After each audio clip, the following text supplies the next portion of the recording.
디테일 포인트. 자, 알칼리 금속의 단단한 정도와 산소와의 반응 한번 보도록 하겠습니다. 리튬, 나트륨, 칼륨 대표적인 알칼리 금속에 해당이 되죠.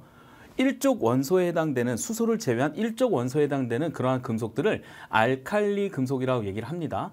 칼로 자르고 단면을 관찰한 결과가 다음과 같다라고 되어 있어요. 리튬, 칼로 잘릴 정도로 무릅니다. 나트륨도 칼륨도 칼로 잘릴 정도로 무른 금속이다라는 걸 알 수가 있고요. 단면의 변화를 보니까 은백색 광택이 사라집니다. 나트륨은 조금 더 빠르게 사라지고요. 칼륨은 매우 빠르게 사라진다는 것을 볼 수가 있었어요.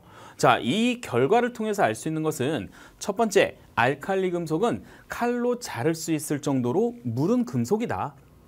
두 번째, 알칼리 금속은 실온에서 은백색의 광택을 띠는 금속이지만 자른 다음에 어떻게 됩니까? 광택이 빠르게 사라졌죠. 그래서 공기 중에서 광택이 쉽게 사라진다는 것을 통해 공기 중에 누구와 산소와 빠르게 반응하여 산화물을 형성하기 때문이다. 그러면 반응하는 속도도 누가 빠르다라는 걸 알 수 있어요? 맞아요. 리튬보다 나트륨, 칼륨이 더 반응이 빠르다라는 걸 알 수가 있는 거죠. 그래서 알칼리 금속이 광택이 사라지는 속도는 칼륨, 나트륨, 리튬 순입니다. 따라서 알칼리 금속의 반응성은 칼륨, 나트륨, 리튬 순으로 작아지게 된다. 누가 여기서 세 가지 중에서 누가 제일 크다? 칼륨이 가장 크고 그 다음 리튬이 가장 반응성이 작다라는 것을 알 수가 있습니다.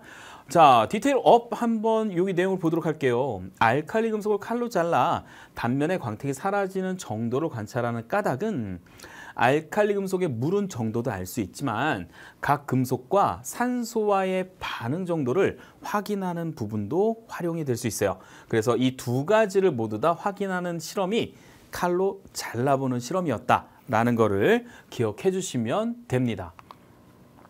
자, 두 번째 나와 있는 디테일 포인트 보도록 하겠습니다. 알칼리 금속과 물의 반응. 물과 알칼리 금속이 반응하네요.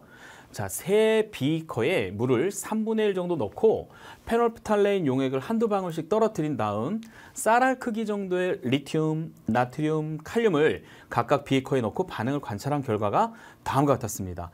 리튬, 나트륨, 칼륨 모두 생성되는 기체가 수소기체가 발생이 됐고 반응 후에 수용액의 색의 변화는 무색이었던 수용액이 여기 나와 있는 것처럼 붉은 색깔을 띠는 것으로 바뀌었어요. 반응 정도는 리튬은 물 위에 떠서 빠르게 반응을 하고 나트륨은 물 위에 떠서 격렬하게 반응하고 칼륨은 물 위에 떠서 매우 격렬하게 반응한다는 것을 알 수가 있었습니다. 이를 통해 알 수 있는 내용을 정리를 해보도록 할게요. 첫 번째, 알칼리 금속은 물과 반응해 어떤 기체를 발생시킨다? 수소기체를 발생시킨다 라고 하는 걸 알 수 있죠. 디테일업 내용을 보도록 하면 알칼리 금속과 물의 반응에서 생성된 기체를 모아 시험관으로 이렇게 모아볼 수 있겠죠. 그래서 성냥불을 대보면 퍽 소리를 내면서 타는 것으로 생성된 기체가 수소임을 확인할 수 있습니다. 그 다음 두 번째, 물과 반응한 수용액은 염기성을 띠어요. 페놀프탈레인 용액은 염기성일 때 붉은색으로 바뀌는 지시약이거든요. 따라서 페놀프탈레인 용액을 넣은 수용액이 붉게 변한다는 사실을 통해 디테일업 내용 보도록 하죠. 반응 전 페놀프탈레인 용액을 넣는 까닭은 물과 반응한 후 수용액의 액성을 색변화로 확인하기 위해서이다 라는 거예요. 붉은색으로 바뀌었으니까 염기성을 띠고 있구나 라는 걸 알 수가 있게 되겠죠. 세 번째, 알칼리 금속과 물의 반응 정도는 칼륨, 나트륨, 리튬 순으로 반응성이 약해집니다. 알칼리 금속의 반응성은 칼륨이 가장 크고 세 개의 금속 중에서는 그 다음 나트륨, 리튬 순으로 반응성이 약하게 됩니다. 반응 정도가 여기 나와 있잖아요. 그렇죠? 그래서 이러한 형태의 반응을 볼 수 있고요. 실제로요, 나트륨이나 칼륨 같은 경우에는 반응이 너무 빠르기 때문에요. 칼륨 같은 경우에는 불꽃까지 튀면서 이렇게 팍 튀는 이런 형태의 반응을 일으키게 됩니다. 자, 디테일 업 내용을 한번 보도록 할게요. 왜 쌀알 크기 정도로 작게 넣어줬냐면요.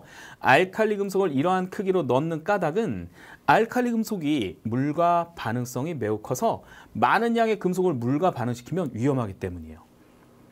막 유튜브 같은 데 채널 찾아보면은요.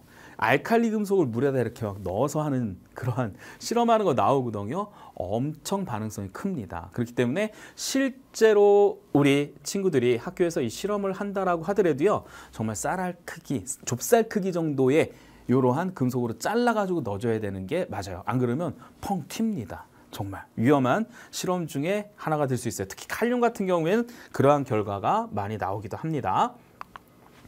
자, 디테일 예제 함께 풀어보도록 할게요.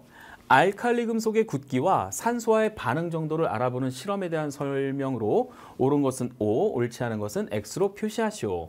알칼리 금속의 굳기를 확인하기 위해 알칼리 금속을 칼로 자르는 실험을 수행한다. 오, 굳기 확인하는 거 맞죠? 알칼리 금속과 산소와의 반응 정도를 확인하기 위해 칼로 자른 단면의 광택이 사라지는 정도를 비교하는 실험을 수행한다. 이것도 맞네요. 그 다음 세 번째, 알칼리 금속이 산소와 반응하는 정도는 리튬, 나트륨, 칼륨으로 갈수록 커지죠. 반대로 나타냈어요. 그렇기 때문에 요 3번은 X입니다. 반응성은 이 세 개의 알칼리 금속 중에 칼륨, 그 다음 나트륨, 리튬 순이에요. 2번 문제 보겠습니다. 그림 가는 물이 담긴 비커에 쌀알 크기의 리튬 조각을 넣는 것을 나는 가에서 반응이 완결된 후 수용액에 페놀프탈렌 용액을 한두 방울 떨어뜨리는 것을 나타낸 것이다. 가에서 발생하는 기체를 쓰시오. 이 알칼리 금속은 물과 반응해 어떤 기체가 나오게 됩니까? 수소가 나오게 되는 것이죠. 수소로 확인하는 방법은 모아서 성냥불을 갖다 대면 퐁 하고 이렇게 빠르게 연소하면서 펑 하고 터지는 그러한 반응이 일어나는 걸 볼 수가 있습니다. 그 다음 두 번째, 나에서 수용액의 색 변화를 쓰시오. 이 변화를 쓰라고 할 때는요, 전과 후를 써주는 게 굉장히 정확한 답변이 돼요. 자, 그래서 수용액을 떨어뜨리기 전에는 무색에서 수용액을 이렇게 페놀프탈렌 용액을 떨어뜨린다라고 했을 때 이 수용액의 색깔은 붉은색으로 변하는 것을 알 수 있고 결국에는 이 알칼리 금속이 물과 반응을 해서 그 수용액은 염기성을 이러한 액성을 띠게 된다라는 걸 알 수 있는 실험이 되는 겁니다.